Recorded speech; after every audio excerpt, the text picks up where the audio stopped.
This video is going to be a bit different than our usual style, because we're going to do an experiment and look at two countries that were part of the Soviet bloc but developed in pretty much two completely different ways. First, we have Belarus. That's a country of about 9 million people that borders Russia and the EU. Its GDP per capita is not that high either, just over 8,000 USD, and its economy has pretty much stagnated for years. And when it comes to economic freedom, it's ranked 152nd in the world.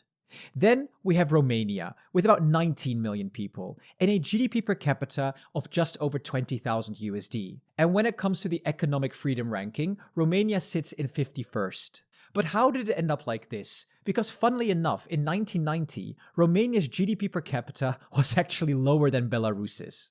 So, in this video, let's rewind back to 1990 to see exactly what happened.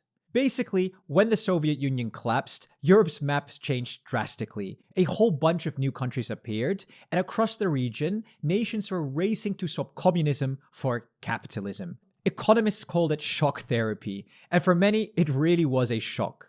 If we zoom into Romania, the transition started with a bang. Quite literally, actually, because its dictator, Nicolae Ceausescu, and his wife were executed on live TV on Christmas Day 1989. What followed was absolute chaos. Over 250% inflation, Romanian industry halved, and corruption pretty much everywhere. Belarus, though, took a very different path, a much calmer one, at least on the surface. It declared independence in 1991 without bloodshed. But democracy flickered out quickly. Factories collapsed and production fell by 30%. Corruption spread and inflation soared past 1,000%. So yeah, it's fair to say that both countries came out of the breakup in a very rough shape.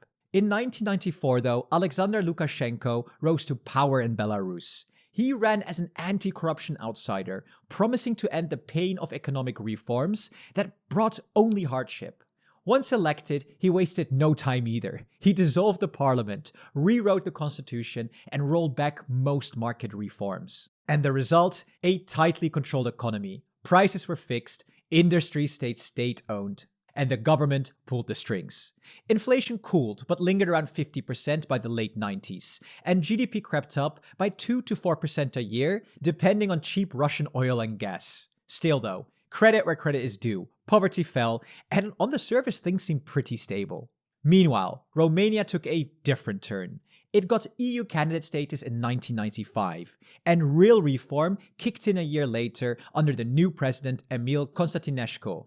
Price liberalization, mass privatization, and the full shock therapy package. It hurt. GDP per capita suffered massively in 1997, and inflation shot past 150%. But you have to say, the pain paid off. The economy really stabilized, and investors started showing up, drawn by Romania's new pro-Western direction. As the millennium began, Belarus was struggling hard. By 2000, GDP per capita and foreign investment had hit record lows. The country's tightly controlled economy was really starting to show cracks, and the momentum of the early 90s was pretty much gone. At the same time, though, talks of a formal union with Russia resurfaced, promising closer political economic integration under the so-called Union State. Now, for all of us living in 2025, we know how that turned out. Anyway, Romania back then wasn't exactly thriving either, though, but there were two massive differences. First, its economy was simply far more open. And second, Romania had a clear goal: joining the European Union. That meant sweeping reforms, cleaning up the judiciary, and tackling, most importantly, corruption. And by 2004, this effort was really starting to show. Romania was closing EU negotiation chapters at warp speed, and the economy took off. Between 2004 and 2008, growth averaged a record 8% per year. Inflation cooled, confidence returned, and in 2007, Romania officially joined the EU, hitting over 11% of growth that year and attracting record levels of investment. Now, to be fair, Belarus also had a brief upswing around then, and that was thanks to mostly cheap Russian energy subsidies. But then came the global financial crisis, and that really threw a spanner in the works. The crisis, caused by the American housing market, struck Romania severely. GDP contracted by 5.5% in 2009 and fell a further 3.9% in 2010. And to be honest, I remember these days. It wasn't just Romania. All European countries were struggling. But to help, the EU did loan roughly 20 billion euros to Romania in 2009. And these funds were an attempt to finance large-scale infrastructure and development projects to cushion the downturn. And, among many other measures, it worked. By 2011, the economy finally began to rebound. Basically, the confidence was back, paving the way for a new phase of growth that would send Romania soaring through the 2010s. Belarus, meanwhile, struggled on. In May 2011, the government devalued the ruble by 36%, sparking a sudden currency crisis. And then Russia invaded Crimea. And since the Russian and Belarusian economies were pretty much tied together, Belarus was stuck.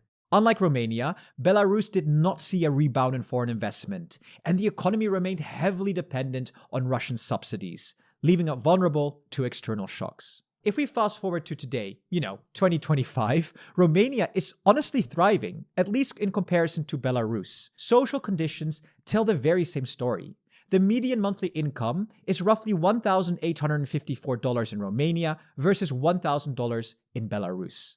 Russian-aligned countries have had an overall tough time compared to more pro-European democracies. When countries like Poland, Romania, and Hungary began moving towards EU membership, everything pretty much started to change.